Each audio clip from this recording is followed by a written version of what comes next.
Hello, we are back to discussing Chapter 11, Infinite Sequences and Series. We are going to cover today Section 11.6, Absolute Convergence and the Root and Ratio Tests. This segment I consider Part 1 because we're going to go over Absolute Convergence versus Conditional Convergence and Divergence. So we'll be asking the question, does this series converge absolutely? Does it converge conditionally? Or does it diverge? All right, so first we have to go over the definition of what it means for a series to converge absolutely. A series A sub n is called absolutely convergent if the series of absolute values of A sub n is convergent. Okay, so if a positive series converges, it converges absolutely, since the absolute value of A sub n does equal A sub n. So in this case, absolute convergence does mean convergence if you automatically already have a series of positive terms. But a series is called conditionally convergent if the original series itself is convergent, but the absolute value is not. And so sometimes those series will contain a minus 1 to the n, giving it an alternating series status, or it might include a trigonometric function, which oscillates back and forth between, or varies with positive and negative values. So you have to look at those things. So how do you answer the question, does a series converge absolutely? Does it converge conditionally? Or does it diverge? You kind of want to follow a couple steps. It might involve you calculating series convergence of one or two series.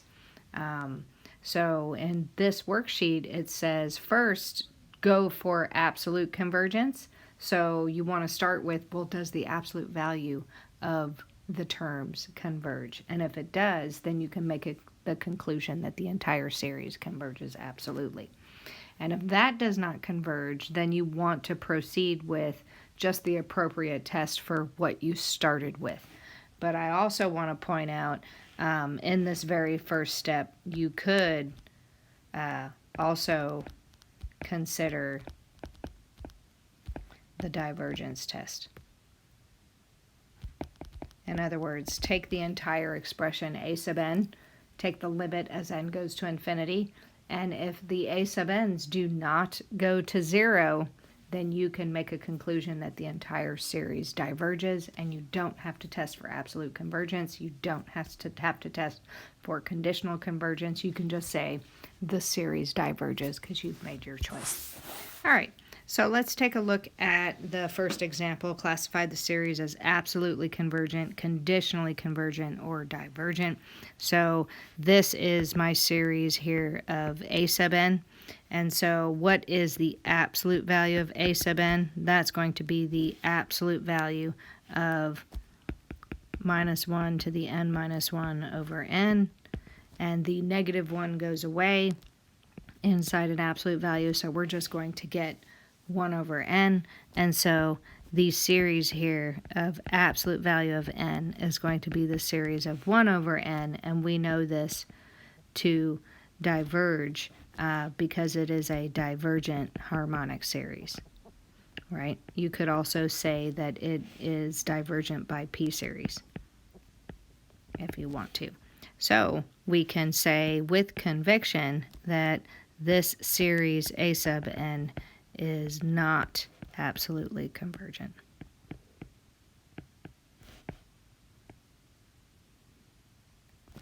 And in previous examples, we can go forth and say the series a sub n does equal the series from 1 to infinity of minus 1 to the n minus 1 over n. And we see here that b sub n is equal to 1 over n. And step 1, b sub n plus 1 less than or equal to b sub n. We have 1 over n plus 1 less than or equal to n over 1. Cross multiplying, we do have that n times 1 is less than n plus 1 times 1. And that is true, so it is decreasing. Step 2, the limit as n goes to infinity of the b sub n does equal the limit as n goes to infinity of 1 over n. That's going to 1 over infinity, which is equal to 0. So therefore, my series of minus 1 to the n minus 1 over n converges by the alternating series test.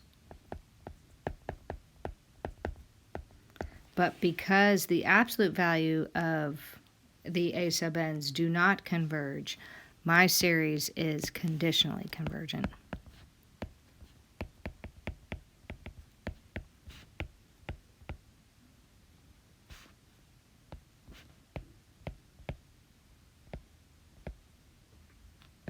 Good.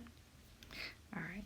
So let's take a look at this one and how would we approach this one. Does it converge absolutely? Does it converge conditionally? Or does it diverge? And we see here that this is our sum of a sub n. So what is my value of absolute value of a sub n? That's going to be the absolute value of n minus 1 to the n over n squared plus 1. And again, inside absolute value, the negative 1 turns positive, so this actually equals n squared plus 1. So if I'm going to consider the absolute value of a sub n series, that's going to be the sum of n squared plus 1. And I note that my absolute value of a sub n equal to n squared plus 1 is less than or equal to 1 over n squared, because the denominator of n squared is bigger or smaller than n squared plus 1, so 1 divided by a bigger denominator is going to be a smaller number than 1 divided by a bigger smaller number. And if we allow this to be my b sub n, we do know that the sum of b sub n equal to 1 over n squared converges by p series.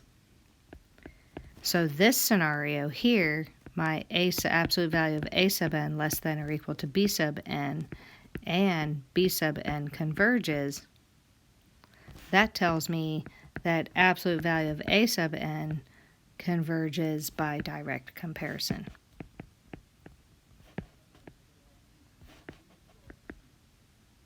Or the direct comparison test.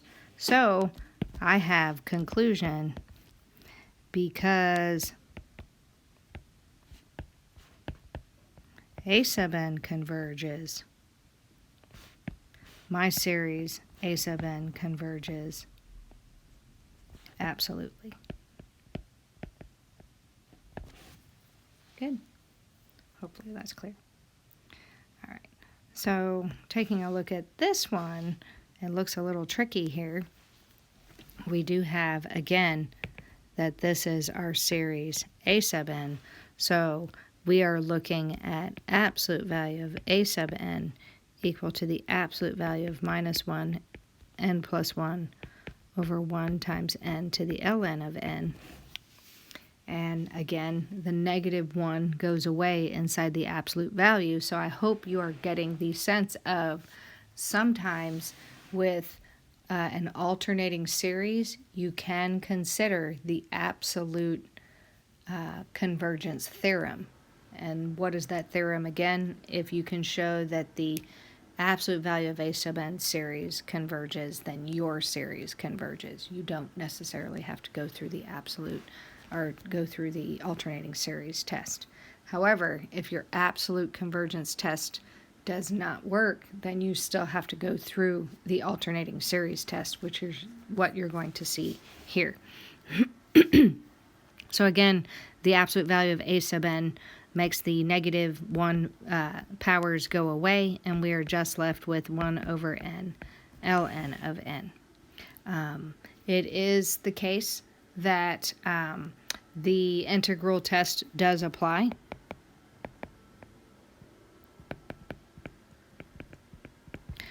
We do know that for n bigger than or equal to 3, 1 over n times the ln of n does equal a positive number over a positive number times a positive number.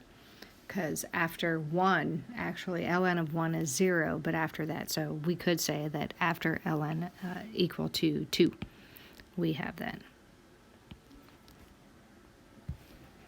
Good. So we do know that the absolute value of a sub n terms are positive. We also have that they are decreasing if we do have f of x equal to 1 over x times the ln of x, then the derivative here is equal to the derivative of the top times the bottom minus the top times the derivative of the bottom, and the derivative of the bottom involves the product rule, which is 1 times ln of x plus x times 1 over x all over the bottom squared. And we can see here that this is going to equal minus the ln of x minus 1 over x ln of x squared, which is definitely going to be 0 for x bigger than or equal to 2, right? Because with ln of 1, that's going to equal 0, so that even would be the case that we could say that it is for x bigger than or equal to 1. So we do have that the derivative, since f prime of x is less than 0, f of x decreasing, and because our a sub n are positive and decreasing, the integral test applies.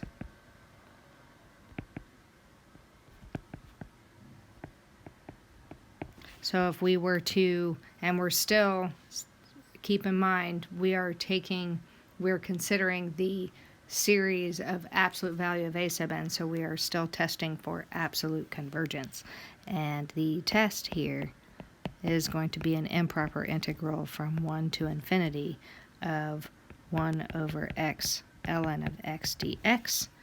If we want to take the u equal to the ln of x, then du is going to be 1 over x dx. So we have that our integral here becomes 1 over u du, because our 1 over x dx is this expression in here, is our du, and our u is ln of x, and we do have that. Good. So the integral of 1 over u du is the ln of u, and back substituting, we get the ln of x. And now we're going from 1 to infinity, which is going to equal the limit as t goes to infinity of ln of t minus the ln of 1. And really we should be saying 2, but we also have that this one here is infinity, and we do have minus infinity, and then we're going to get infinity. So we have that by the integral test, the absolute value of a sub n diverges because our improper integral diverges. So we do have to, in this case, go after, is it conditionally convergent or is it divergent? So I'm going to add a page here, and we're going to see, we do know, so it is not absolutely convergent, but is it conditionally convergent?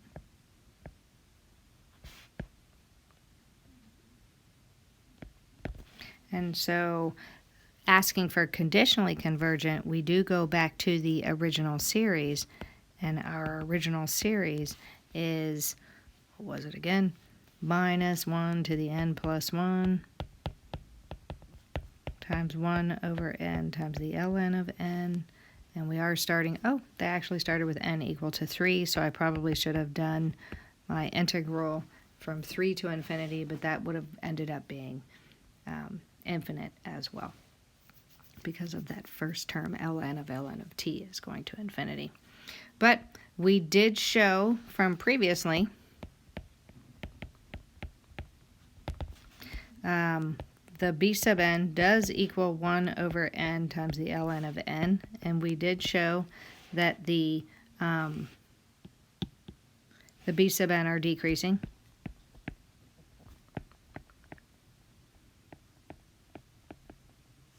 We showed that above.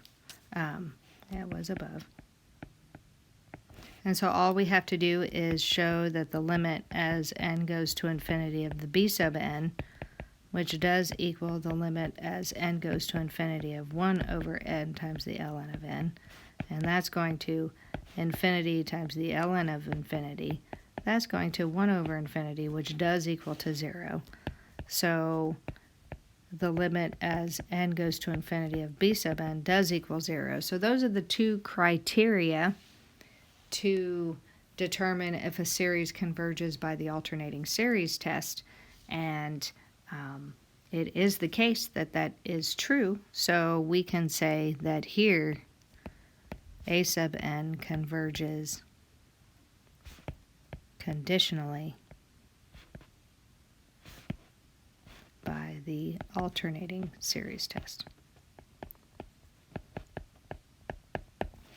And I hope that is helpful.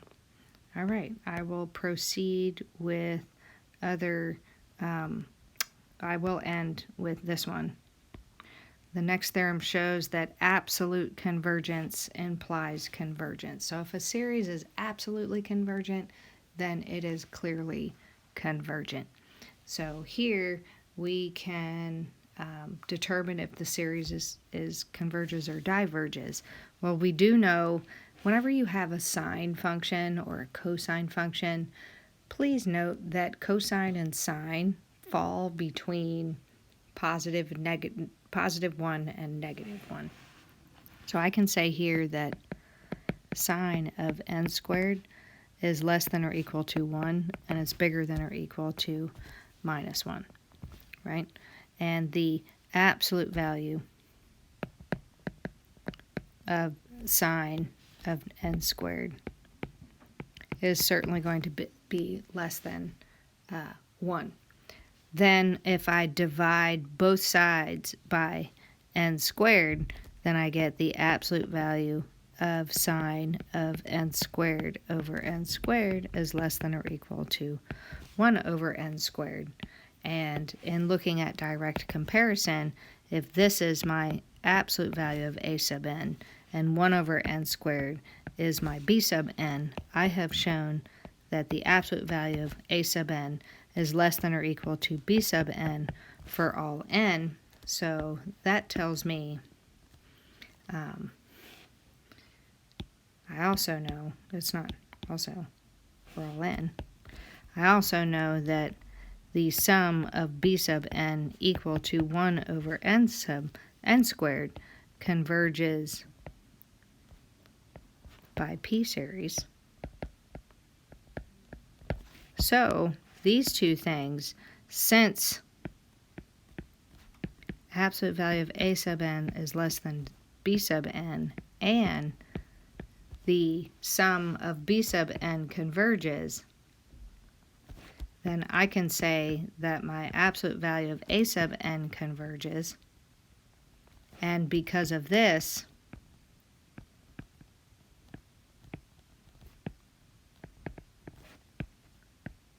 a sub n equal to sine n of n squared over n squared converges by absolute convergence.